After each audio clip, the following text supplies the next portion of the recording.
Welcome to McPlum, simple solutions served daily. In this video, I will explain how to replace your Ford Ranger's exterior door handle.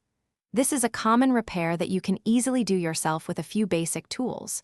You'll need a Phillips head screwdriver, a Torx 20-bit, a drill with a 3/16" bit, and a rivet gun. Having a trim removal tool will also make the job much smoother. Let's get started and restore your truck's functionality. First, you'll need to access the handle from inside the door.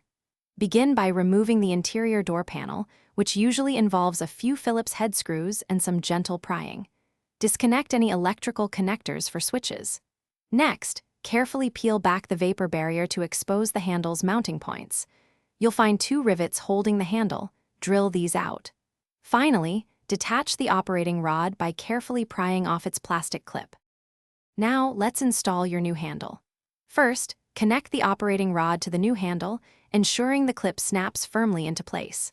From the outside, slide the new handle into its opening, aligning it with the 2 mounting holes. Use your rivet gun to install 2 new rivets, securing the handle firmly to the door. Double-check that the handle operates smoothly and the rod remains attached before proceeding. With the new handle installed, it's crucial to perform a few checks. Test the handle several times to ensure it opens and closes the door reliably. Confirm the door latch functions correctly from both the inside and outside. Reconnect all electrical components, then carefully reapply the vapor barrier.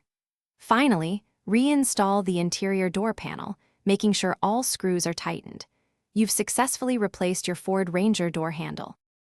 Thanks for watching. Stay juicy and subscribe.